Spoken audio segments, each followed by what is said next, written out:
If you'd say that your body and your physique looks pretty normal in a t-shirt and some shorts, right? Your arms and your legs don't necessarily look super jacked, but they're also not really skinny. You just look pretty normal. But then you take that shirt off and you've got a little bit of a belly hanging out, right? Most people would call this physique and body type skinny fat or the dad bod, right? And it's very common for males over 30 to kind of have this body type. And the reason for this isn't just because, as you get older, you're supposed to gain this belly fat or you're supposed to have your health decline, right? That's not the reason of why this body type is so common for males over 30.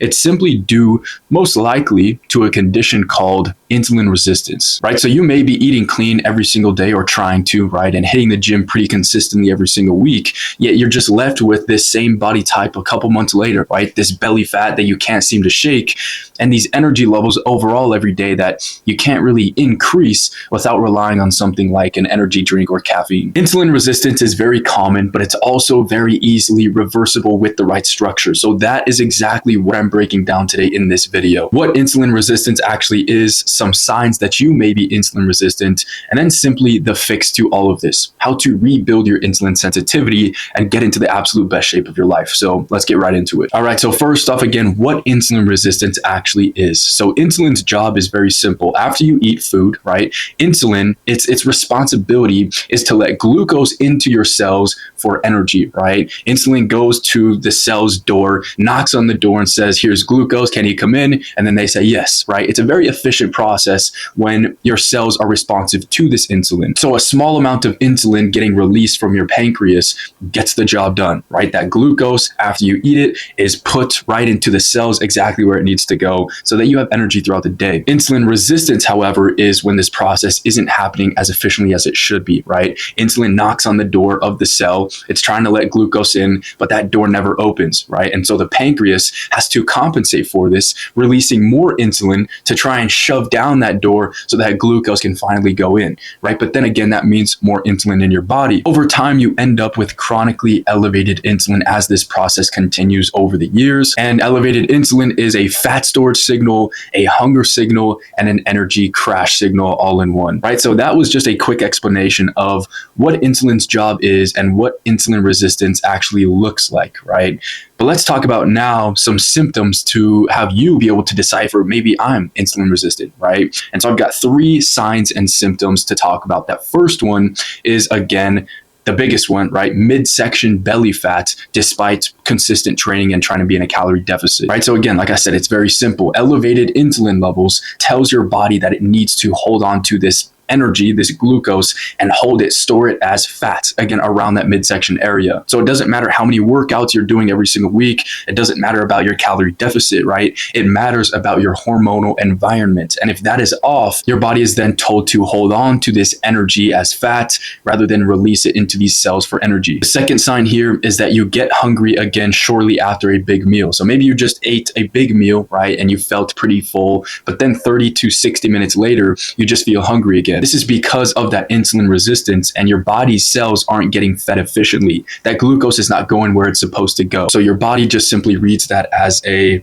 I'm still hungry signal, right? And then it just gets hungry again, like I said, about an hour after a big meal. So that first one, like I said, is that midsection belly fat. Second one is that you get hungry yet again after a big meal. The third one here is just that 2 to 4 p.m. midday energy crash. Blood sugar spikes and crashes from this poor insulin signaling inside your body. And then this shows up as brain fog, as low energy levels, like I said. And it doesn't even matter how much caffeine you're throwing at your body, right? Again, if the hormonal environment and hormonal profile, that the processes inside your body are not firing and signaling properly, it doesn't matter, right? You can't compensate with just more caffeine. So 3 different signs that I just explained right there, but one root cause behind all of them, right? That insulin resistance and that insulin signaling not firing properly. So let's talk about simply how to just fix all of this process and get the results that you've always been looking for and expecting from all this time that you're putting into the gym, the sacrifices you're making with your nutrition, and just trying to get into the best shape of your life. So this is obviously the part that matters the most of what I'm talking about today. And you don't fix insulin resistance by simply eating less, trying to be in more of a calorie deficit to lose this fat, as you've been probably told by social media, right? The fix here and how you reverse all of this process is simply changing your inputs. So I've got 4 different levers to share with you about how to reverse this insulin resistance and turn it into insulin sensitivity, right? Like I said, insulin's job is to be able to knock on the door of your cells and let this glucose in. That's insulin sensitivity, using less insulin to move and shuttle this glucose where it needs to go. Insulin sensitivity, let's talk about how to rebuild this. So the first one is resistance training, right? Growing and gaining muscle tissue.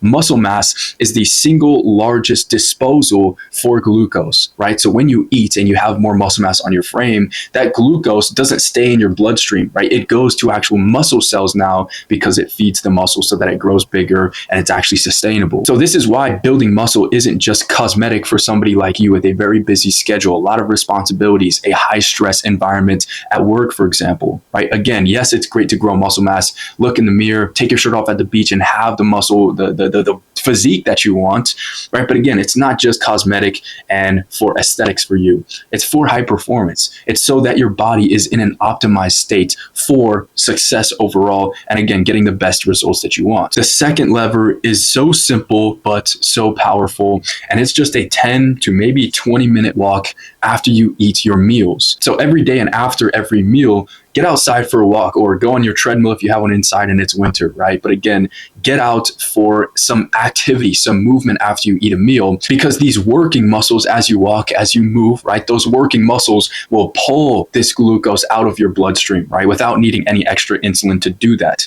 And so again, the glucose goes where it needs to go and it drops that glucose spike measurably. So again, this is the one that if you just start walking a little bit after your meals, it's going to make the whole difference. You're going to feel so much better. You're not going to feel so bloated. Again, that glucose is going to go where it needs to go, going to give you those energy levels. You're going to be able to absorb the nutrients you just ate. Again, this is such an important one that I tell all of my clients as well. Lever 3 is protein first eating with your meals, right? And so recently, if you've been watching my videos, if not, I've been talking a lot about how important carbohydrates are. They are so important, right? But you have to make sure that you're eating a great amount of carbohydrates the right way and properly with a good structure to do it. Otherwise, again, you're just going to develop this insulin resistance, this glucose from the carbohydrates that you eat. They're not going to actually go where they need to go and have the process and signaling correctly. And so carbohydrates are important, but you need to pair them with some sort of fiber or protein to slow down that digestive process and actually